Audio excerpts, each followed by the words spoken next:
کیونکہ ہم جب شیشے میں اپنے آپ کو دیکھتے ہیں تو سامنے سے تو نظر آتا ہوں, پٹے بھی نظر آتے ہیں, میں کہتا ہوں واہ بھائی واہ واہ مفتی صاحب واہ واہ واہ. کبھی اس طرح کر کے تو دیکھنے کا موقع ملا ہی نہیں, اور اس طرح اگر کریں گے بھی تو کون دیکھے گا بھائی, وہ تو ہم تو نیچے دیکھیں گے پھر. تو وہ جو چرنا کی ویڈیو انہوں نے جو اوپر سے بنائی, تو ٹیکنالوجی کی مدد سے ہمیں پتا چلا کہ اوپر کا معاملہ کیا ہے.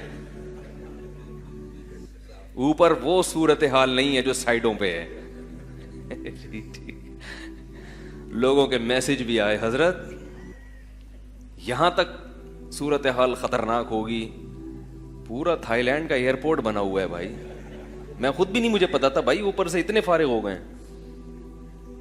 لمبے بال جو ہے نا, لمبے بال, ان کی جڑیں کمزور ہو جاتی ہیں. اللہ نے عورت کو لمبے بالوں میں حسن دیا ہے, وہ جتنا مرضی بڑھا لے. مرد زیادہ لمبے بال رکھتا ہے نا تو اس کی کیئر کرنی پڑتی ہے.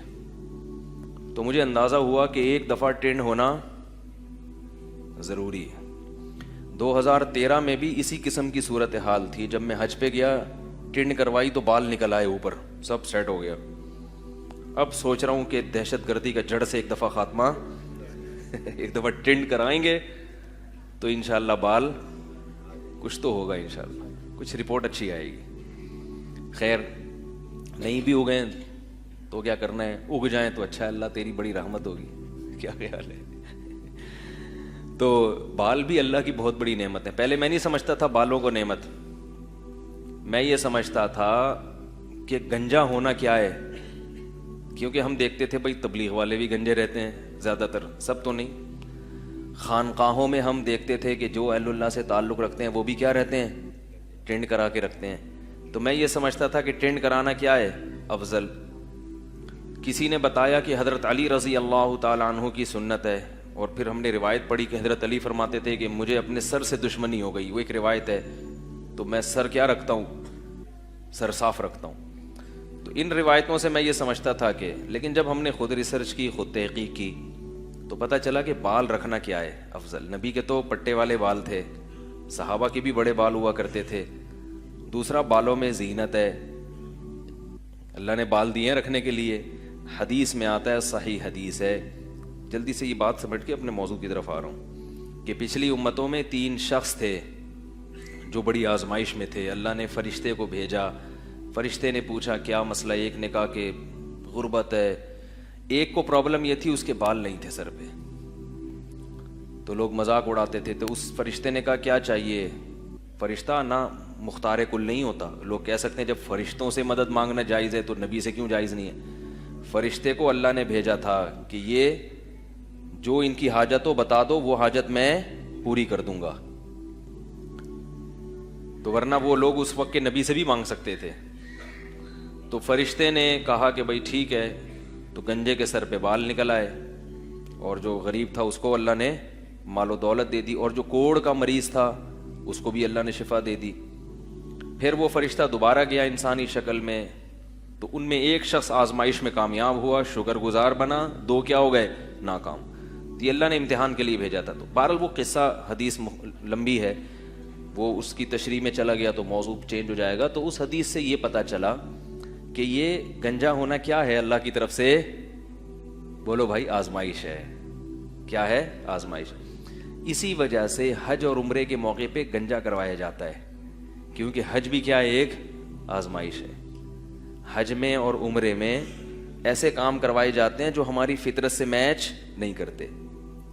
تو اسلام تو دین فطرت ہے نا, اسلام میں صفائی کا بہت زیادہ حکم ہے. لیکن اللہ یہ دیکھنے کے لیے کہ تم دیوانے بنے ہو کہ نہیں بنے, حج اور عمرے میں اللہ کہتے ہیں احرام میں میل کچیل دور مت کرو, تھوڑا سا دیوانہ پن بھی کبھی کبھار دکھایا کرو. اسلام میں آہستہ ذکر افضل ہے, چیخنا چلانا پسند نہیں. مگر حج میں بولا گیا زور سے کیا کہو, لبیک, تھوڑا دیوانہ پن بھی. اسلام پراپر ڈریس پہننے کا حکم دیتا ہے, پراپر ڈریس پہنا کرو. لیکن حج میں کیا ہے, انسلا کپڑا. بڑے بڑے 3 پیس سوٹ اور ٹائی والے لوگوں کی پرسنالٹی کیا ہو جاتی ہے, مجروح ہو جاتی ہے. اللہ کہتے ہیں دیوانہ بن کے آنا ہے تو آؤ, ورنہ وہیں رہو.